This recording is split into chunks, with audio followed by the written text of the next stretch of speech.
Okay. Okay, I'm reloaded. Something wrong with these headphones, or is it the extender? Extender. Mimi my moo. I'm ready. Do y'all hate the dentist, or is it like okay, or do you love it? Does anybody love it? I actually haven't been to the dentist in a very long time, and I'm afraid to say that. I'm afraid to go to the dentist at this point. Oh, they'd be passive aggressive the whole time. They're gonna have to dig up all the teeth that I have and plant new seeds. I don't think it works like that. I read an article. Not about that. Was it on The Onion? Is that the fake news one? Yeah. No, that's all the media. Oh, hey. I hate the dentist. Why? I hate it because I don't floss, and they know it, and then they just sit there and judge you, and you're like I remember last time I went to the dentist, they were like scraping my tooth, and I was like, and then they was like, yeah, if you floss, we wouldn't have to do this, and I was like, jerk. That's when you say, well, if you were more gentle, I wouldn't have to floss. Oh, that's true. What about you? It depends. I haven't been in a while. It depends on how the visit went. Because sometimes I've been to the dentist and it's not been that bad. You know? I have a nice dentist. I like that answer. But look, my dentist has been my dentist. Been my indents. He has been my dentist since I've been like 5. Oh. So he's like my dad. He knows your teeth. Oh, absolutely. Inside and out. He knows the inside of your teeth. Yep. That's a good dentist. Oh, you know what's crazy? Yeah, I agree. Dental records, like when somebody gets murdered. Which you don't have any, so they'd have to identify you differently. Oh, have y'all seen, what was it? I think it's the Innocence Files on Netflix. Yep. When they're talking about the bite mark identification. Yep. And how, like, terrible it is. That's crazy. That was a crazy. Wait, how terrible it is? What do you mean? Like, they were, like, for a long time, bite mark, like, analysis was putting a lot of people behind bars. And a lot of them ended up not even being bite marks. Yeah. So they would take molds of, the accused teeth. And, like, the one clip that I see over and over in my head when I think about that show is when the guy had the mold and he was like rolling it on the arm to make it like fit all the bruises, and he's like, and like dude gets locked up. That's not how you bite somebody. Here we go. Hey guys, welcome to the Miserable Podcast. And the crazy thing about it is now that they found out that isn't viable, right? The guy that put so many people in prison like refuses to be like, I was wrong. Like he just refuses. He's still sticking to it. People do that. Like people do that with the lie detector too. Like they're very like I did we never ended up finishing it, but I was working on a documentary with a guy in Oklahoma City who was a police captain or something like that for years in Oklahoma City Police Department, and he would administer the polygraph test to people, and then something switched in him because eventually it was deemed not admissible as like evidence to like determine guilt. Like they can still use the polygraph, but it's not able to be used in that way anymore. I think it's more like perhaps like maybe an intimidation tactic or things like that, but he basically quit the police force, and went campaigning around the country, teaching people how to beat the polygraph. And then like after years of working on that, he actually was like instrumental in a lot of legislations that ended up coming to pass. I think Justice Department or something like that ran a sting operation against him and like put him behind bars. That's why we stopped filming the documentary, because he ended up going to jail. That's the good reason to keep filming it. Yeah. Well, phone interviews like Evil Genius. Yeah, I think John, who it was his project, I think he did do some of that stuff. And now the guy's out of jail. So we've been in contact with him again. I don't know where the project sits, but Finish that. Yeah. Sounds interesting. yeah. That's like all I watch are crime documentaries and like crime TV, like 48 hours, like stuff like that. I love it. I love true crime. 48 documentaries. hours. Yeah, me too. What's 48 hours? That sounds familiar. It's like when somebody, if you don't solve the crime within 48 hours, the chances of solving it drop like 80% or something. The first 48, I said it wrong. I don't know why I Yeah. called it that, but yeah, it's called the first 48. Okay. And it's I like don't know if I've heard of that. dramatization, reenactment, right? No, it's happening. Oh, no, that's right. It is. Yeah, It is. Yeah. It's really good. There is But one that I can't think of do, the title. That after 48 hours, the chances drop a certain. After 72, it drops a certain amount of likelihood or Yeah. whatever.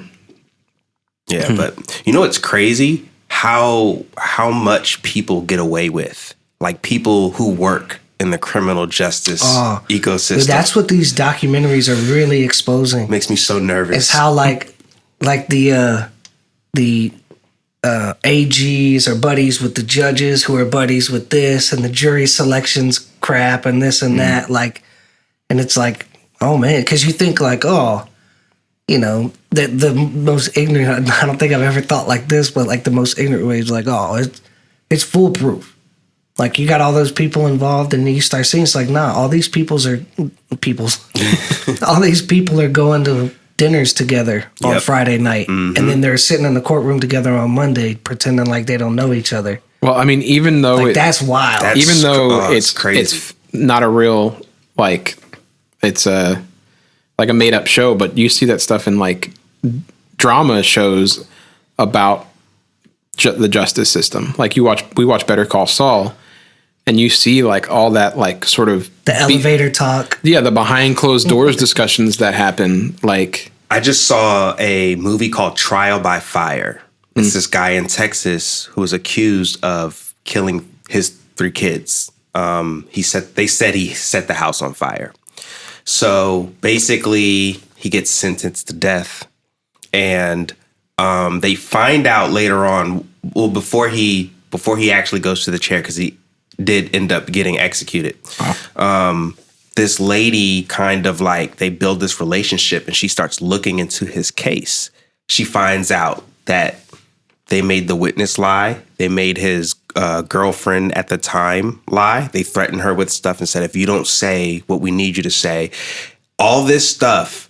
And like law enforcement did that. And then on top of that, there was they had fire experts that kind of like said, well, this is what happened. It was like a fire investigator. It's like the staircase, arson investigator, the blood splatter experts, and they just hire one person, one side prosecutor hires a blood splatter expert, and they're like, oh yeah, she was pushed. This is what proves it. And then the defendant hires a blood spatter expert, like couldn't have been pushed. That never happened because this is what it actually purely happened. Opinion. Right, that's it. It's just analysis by somebody just looking at it. And on top of that, the lawyer who was his the guy's lawyer didn't even challenge the experts because he was just like, this guy's done. He just like didn't care. Right. So anyways, they execute this guy. They find this expert right before they execute this guy.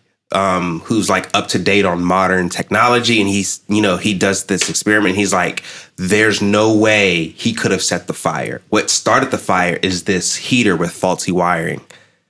And they send it to, I guess, the DA or whoever gets that information, and they won't do it again. They're like, sorry, denied, kill the guy. It's crazy. Done. It's crazy when they or like the holding of exculpatory evidence.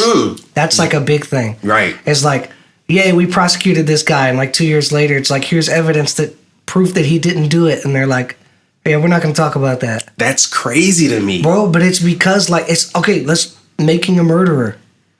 Yeah. Right. Remember, it happened. He got falsely accused, and he sued him. Mm-hmm. Right. So not only are they publicly humiliated, people lose trust of them. Then they have to pay off the person that they wrongly accused. Yep.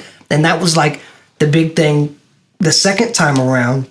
If it was like a revenge thing, I'll just say it like it's my assumption that Stephen Avery is innocent. Your opinion. It's my opinion that he's innocent. I don't know. Very well could be guilty. Right. All I've seen is what the documentarians decided to show me. But like it would appear that he was innocent, and that this is some sort of like revenge or something like that. And then you see what you just alluded to, that they go back and this new lady takes over in his defense to try to do these appeals. Kathleen Zellner? Yeah, something like that. Something like that.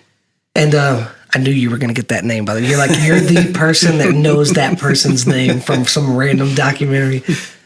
Even though this isn't a random documentary, this is pretty legendary. Yeah. But yeah, the same thing is where she's looking back and like, why didn't his defense question any of this? Like, they could have done this and they didn't. And they could have done this and they didn't. Those guys are supposed to be real good, and I actually liked them. But like the young girl and the other guy. Yeah. Yeah. And there was two guys too. The one like shorter guy with glasses with hair, and then there was like a taller, slender guy with glasses and no hair. Kathleen Zellner. Kathleen. That was close. Close enough. Yeah. Yeah. Another crazy thing too is how the prosecutor works closely with the police department. So when the police collect evidence, they give it to the prosecutor. It's then the prosecutor's job to share that evidence with. So here's the crazy thing. There's no mediator or unbiased party. There's no unbiased party that makes sure the prosecutor shares everything that they need to share. So if they go, we don't have anything. Which it's against the law not to, which sometimes they choose not to. What's that called? A Brady Violation? Is that the Brady Violation? Yeah, where they're withholding. Yeah. No. Or am I thinking about something else? You have to look it up? Yeah. I think a Brady violation is withholding evidence that would works in favor of the defense. It says Brady violation. The decision held that under the 5th and 14th Amendments, a prosecutor has a duty to disclose favorable evidence to the defendants upon request if the evidence is material to either guilt or punishment. Failure to comply with this duty has become commonly known as a Brady violation. Yeah. Yep. And then what was I was going to point out? Shoot. Hate when that happens. Dentists. Well, while you're... How do we get here from talking about the dentist? The bite marks. You know what the irony of this whole conversation is? I watched an episode of Brooklyn Nine-Nine last night, and it was an episode where a dentist was a murderer. Wow. Weird. It's a sign that Twilight Zone. That this podcast is meant to be... Either that or I shouldn't go to the dentist because they're murderers. Yeah, but this is going to be one of those episodes where I sit down to title it, and I'm like, what do I put? Dentist / justice system / Yeah, and then also where I sit for another couple hours trying to find the right graphic to use. I'm like, on the thumbnail. I trace and delete things for hours. You're gonna put teeth and handcuffs and handcuffs. That's these. God, I can't talk. Cups you hold with your hand. What's in venom? We'll be rich. What were you about to say? So I'm watching a documentary now, and I feel like I watch one every week. And this one's called "How to Fix a Drug Scandal." Oh, I started that. I started that too, and it didn't hook me. Mm-hmm. The second one hooked me. The second episode, I think. Have you? Oh, really? So there's a. Wait, was this the one about the chemist? Yeah, who got addicted to drugs? Okay, no, I actually watched the whole thing. Okay. Yeah, I did. I like this one. But it was good, yeah. There's a part, so you'll remember this then. There's a part where the Don't spoil it, I haven't finished. It's not spoiling it. Take your headphones off. Yeah. As if that would do it. There's a part where the lawyer is trying to get evidence for his defendant.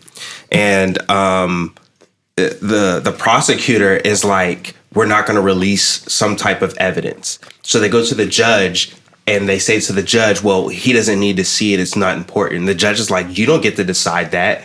I want to see what it is. So then they go back and they go, oh, well, we double checked and we actually did share everything. That's the end. I'm like, What the heck? You Where's know- the checks and balances? You know what was also crazy to me about that was the fact that they knew. Nope, this is a different documentary. Dang it. But I'm getting there. But that was crazy to me too, because in drug charge cases, everything hinges on whether it's drugs or not. Right. And that was in the first episode. One of the guys says that. He was like, the first thing that has to be established is that that powder is actually cocaine and not just baking soda. Like, that's the first thing. Right. Like, they can look at it and say, that looks like cocaine, you know, whatever. They do street tests and stuff, but like, you know, and the fact that they go in court and this lady had just been filling the forms out and not running the test. Oh yeah, I forget her name, but yeah. The other one. The other one, yeah. Yeah. Like she had literally just been like, yes, it's cocaine. Yes, it's cocaine, and signing them and not testing. And they wouldn't test And everybody. then they go to court and they're like, yep, they tested it. It was drugs. And that's the whole precedent for the case. Yeah. And it wasn't even tested. That's like, wild. that's crazy. Now, the one that I was skipped to, and I really enjoyed this one, was The Pharmacist. Oh, I haven't watched. It's in my list. Is that on Netflix too? Yeah. That's in my list. The Pharmacist got me, bro. That looks like, good. That one was really good. It's not like in my top 5, but it was really good. Okay. Because that other one wasn't in my top 5 either, the drug testing one. But it was How to really Fix a good. Drug Yeah, It was really good. yeah. But The Pharmacist. And in that one, this isn't giving anything away, but the guy is a pharmacist who notices that there's a large amount of opioid prescriptions being written to like teenagers. You know, that's like the biggest killer right now, right? Yeah, yeah. And anyway, so he goes to figure out who's writing all these prescriptions and basically thinking that this doctor is basically just a drug dealer. Well, he ends up basically finding that it's not hard because the name's on the prescription, but so he does like stakeouts and he's like looking, and he was like going around to local law enforcement and authorities and the attorney general and saying this person. So if your average doctor writes 100 a month, this doctor was writing 10,000. Oh my gosh. Right? Like it was something like that. And like literally like everybody that he went to, they were just like, okay, like, and like they would do interviews afterwards and then people were like, you don't mess with doctors. And like so there was like actually people in power who like knew that this was happening, but it was like doctors were like, you can't touch them. Yeah, they're like, you don't mess with them. That makes me so mad. Because people just do whatever they want. It's not fair. Yo, I've watched documentaries like that and cried. Because it's literally someone... Injustice, bro. Bro, like, they lost their lives. And they didn't do a thing. They didn't do anything. Bro, okay, you know what probably is in my top 5? The confession tapes. Yes. Did you see the confession tapes? I think, is that the one that you showed me a bunch of stuff from? It's like where they basically coerced people to give false confessions. And not just like, oh no, he was... Is that the one where they're like interviewing people, like inmates or something like that, and they're doing reenactments? No, it's like the interrogation. I don't think there's not reenactments. I don't remember. dramatizations. You showed me one like- that you really liked that did. There's like 2 seasons of it, right? Yeah. The one I'm so. thinking of is the one that's got like that bald guy in it that's like really crazy looking. I don't know. But but the whole no, premise the whole premise is just that they kind of like from Making a Murderer, the young boy, what's his name, Paulie? Brendan Dassey. Yeah, thank There you. you go. If you didn't know, Paulie's like the encyclopedia of Random facts. names. Random facts. Yeah, Yeah, but you know, they kind of ask leading questions and then make them confess to very vague things. Confession tapes was really good. Confession tapes got me because they would interview the people afterwards and they would be like, I was like one theme that you kept hearing, and then this was even in I think the Innocence Files, where they like everybody was telling me over and over again that I had done this thing. They're like, you did it, didn't you? You did it. I mean, for 2 days.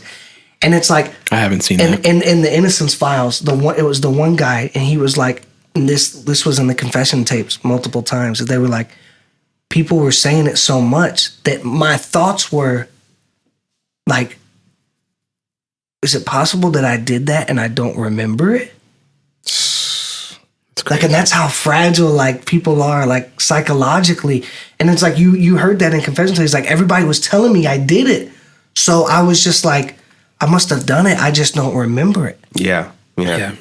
That's And then they tell people, hey, you tell us and you'll go home. We'll work with you. So they say things like, right. And then they say things like, so how did they die?